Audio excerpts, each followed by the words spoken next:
A new step brings Alonso closer to replacing Ancelotti at Real Madrid. Recent press reports have shed light on the latest developments regarding Xabi Alonso's future with Bayer Leverkusen and the growing possibility of him taking over as Real Madrid's head coach next season. Despite the historic achievements Alonso has made with Leverkusen, uncertainty continues to surround the Spanish manager's future. Strong speculation suggests he is nearing a move to take charge at Real Madrid, replacing his compatriot Carlo Ancelotti. With only 4 matches remaining in the season, Leverkusen fans may soon bid farewell to the coach who led the team to glory in record time. Meanwhile, anticipation is building around the potential return of Alonso to the Santiago Bernabeu, this time as head coach. Xabi Alonso's future with Bayer Leverkusen. According to Spanish outlet AS, the relationship between Alonso and the German club has entered its final stages, despite his contract running until 2026. The prevailing sentiment at the Bay Arena is that the young coach is approaching the final chapter of his journey with Leverkusen. This comes amid increasing uncertainty about Ancelotti's future with Real Madrid, particularly following the team's European exit and the Brazilian national team's interest in hiring him, factors that have pushed Alonso's name to the forefront as the leading candidate for the position. Bayer Leverkusen's CEO recently stated that Alonso's chances of staying do not exceed 50%, while also highlighting the club's strong relationship with Real Madrid, further fueling the possibility of future negotiations. The report also noted that Alonso has been cautious about his future and informed Leverkusen officials that he would not stay if he received an official offer from Real Madrid, despite no formal communication between the two sides at this time. It's worth noting that Alonso took charge of Leverkusen during a difficult period when the club was battling relegation. In the following season, he led them to win the Bundesliga and the German Cup and reached the Europa League final, before finally losing to Atalanta in his first defeat of the season. Real Madrid decides to let go of star player as Al Hilal keeps a close watch. Press reports have revealed that there is a growing intention within Real Madrid to part ways with one of the first-team stars during the upcoming summer transfer window. Meanwhile, Saudi club Al Hilal is eager to secure the player's signature.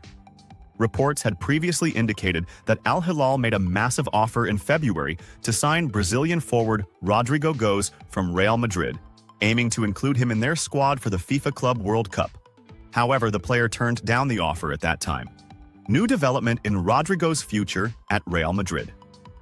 According to Spanish newspaper AS, Rodrigo has fallen out of favor with Real Madrid manager Carlo Ancelotti due to his underwhelming performances in crucial matches, particularly against Arsenal in the UEFA Champions League, a match that led to the team's elimination from the competition. Al Hilal has expressed strong interest in signing Rodrigo to strengthen their squad ahead of the Club World Cup, especially following the departure of fellow Brazilian Neymar Jr., who returned to Santos during the winter transfer window. Al Hilal's February offer for the player reportedly exceeded €100 million, with an annual salary reaching €140 million. Despite the enormity of the deal, the offer was declined at the time. Let's start the video by sending blessings and peace upon the messenger of Allah, peace be upon him. Ancelotti's press conference. Before the Real Madrid vs Getafe match in La Liga. Round 33. Real Madrid will face Getafe tomorrow, Wednesday, April 23rd, as part of the 33rd round of La Liga at the Coliseum Alfonso Pérez Stadium. The match between Real Madrid and Getafe will kick off tomorrow in La Liga. Real Madrid is currently in second place in the La Liga standings with 69 points, while Getafe is in 12th place with 39 points. Ancelotti's press conference before the Real Madrid vs Getafe match. What are your expectations for tomorrow's match against Getafe? We all know how Getafe plays. Intense football, very well organized. They are a strong team with very clear ideas. We are ready because as we approach the end of the season, every match becomes more important for all teams. Do you feel that you've been restricted in many matches due to the involvement of the 4 key stars? The problems this season are clear. We lost 2 key pieces in the backline, and it has been hard to replace them. We changed our style of play to suit players with different characteristics, and it has been difficult for us to find balance. I hope we have found it now, and if we haven't, will face difficulty in winning. Are Mbappe and Mendy ready for tomorrow's match after participating in training? Mbappe and Mendy are not ready for tomorrow's match, but they will train in the coming days, and I believe both will be ready for the match on Saturday in El Clasico. Will there be rotation in tomorrow's match? Tomorrow's lineup will depend on the performance from Sunday night and nothing else.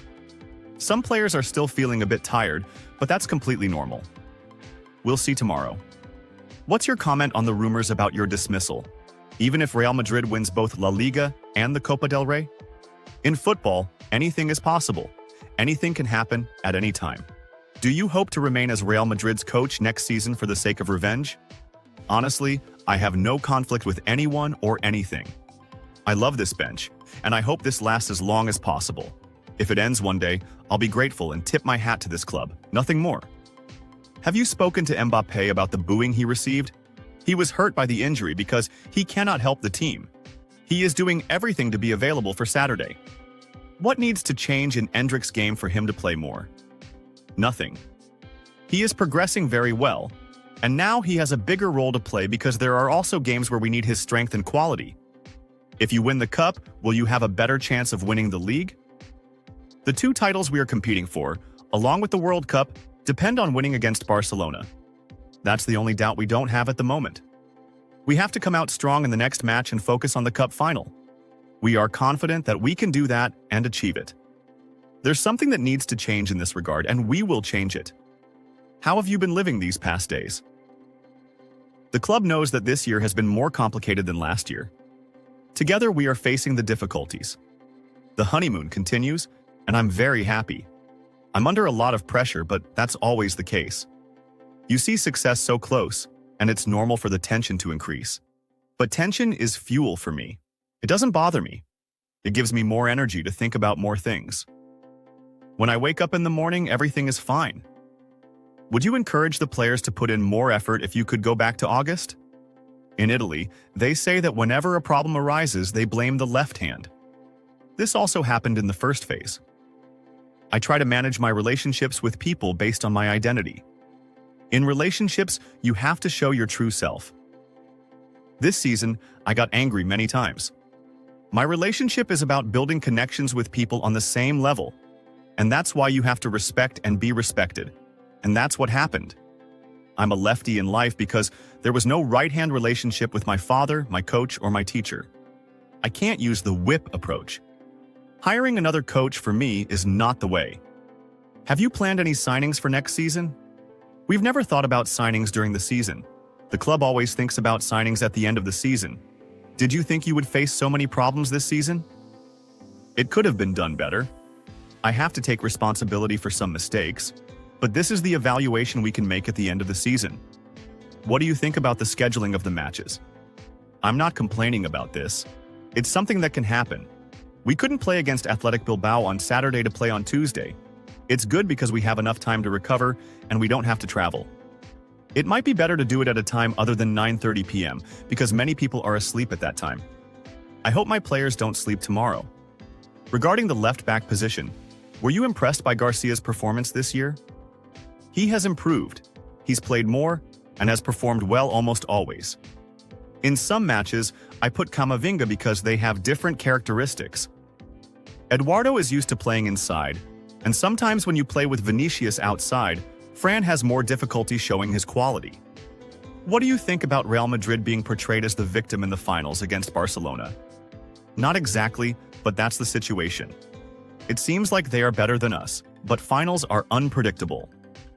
A surprising comment from the La Liga president on the referee's decisions in the Real Madrid versus Athletic Bilbao match following the Real Madrid versus Athletic Bilbao match, which ended with a hard-fought 1-0 win for the Madrid side, thanks to a last-minute goal by Fede Valverde.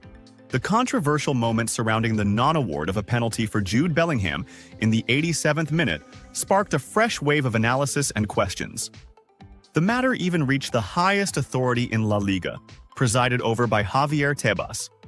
In a lengthy statement made during his participation in a sports forum organized by a major newspaper in Madrid, Tebas spoke candidly about the controversial refereeing situation that had captured public attention.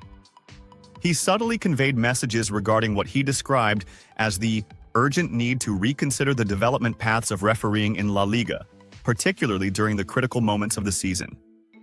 Tebas, visibly affected by the intense reactions from the media and sports community following the match, began his remarks by saying, "We fully understand that football is a human game, subject to the referee's judgment and the circumstances of the moment. However, when those judgments become decisive elements in major matches and they vary from one game to another despite the similarities in incidents, we're not just talking about a mistake, but a problem in methodology." He added, "The situation with Bellingham inside the penalty box of Athletic Bilbao was clear enough to warrant further consideration. The player was subjected to a direct physical challenge from Unai Nunez in a sensitive area of the pitch at a critical moment of the match. Despite this, referee Martinez Munuera, after reviewing the situation with VAR, decided not to award anything. We do not intervene in the referee's decisions, and we do not have the authority to change them. But it is our responsibility to question when the football audience feels that the criteria are unclear." Tebas continued, "The day before that match, we witnessed another incident in the Barcelona vs Celta Vigo match, where Barcelona was awarded a penalty in the final moments, despite the intervention, from some analysts' perspectives, being less clear. These inconsistencies are what make us question. Do we have a unified reference for judging situations? And are VAR standards applied with the same precision and rigor in all stadiums?" In his remarks, Tebas also touched on the psychological impact such decisions have on clubs, stating, "When a club the size of Real Madrid, which represents one of the pillars of La Liga, both on the sporting and commercial fronts, feels that a refereeing decision is unfair, the effect is not only seen in the match result, but also on the confidence of the entire system. No one is asking for special protection, but everyone demands clarity and consistency, and this is a legitimate demand." Tebas also addressed, indirectly, the Technical Refereeing Committee, which operates under the Spanish Football Federation, saying, "At La Liga, we believe in partnership with the Spanish Football Federation, but we also think it is time to conduct a thorough evaluation of the refereeing system, particularly regarding how VAR is used, when its intervention is requested, and why sometimes it is bypassed even when the situation is clear." Tebas emphasized the need for greater transparency in explaining refereeing decisions to the public, suggesting that weekly reports be issued by the Technical Refereeing Committee to address major controversial cases and explain the reasoning behind decisions. He said, "Transparency is not a luxury. It is an urgent necessity. When the public, players, and coaches feel that the explanations are clear, the space for debate shrinks, and confidence in the system gradually returns." Concluding his speech, Tebas called for the incident to be seen as an opportunity for improvement rather than division, affirming that the ultimate goal is to provide a fair and balanced football product that reflects the value of La Liga as one of the best leagues in the world. He said, "Let's not shy away from the tough questions. Our goal, collectively, in the league, the federation, and the clubs, is for every fan, whether in Madrid, Bilbao, Vigo, or Barcelona, to feel that their team is treated fairly, and that Spanish football is moving forward, not backward." With this long and measured statement, Tebas seemed to be sending multiple messages at once, to the referees, to the federation, to the media, and even to Real Madrid itself. It was neither an attack nor a justification, but a middle ground acknowledging the need for development and calling for the preservation of the integrity and fairness of the game, in a season where the competition intensifies with every round.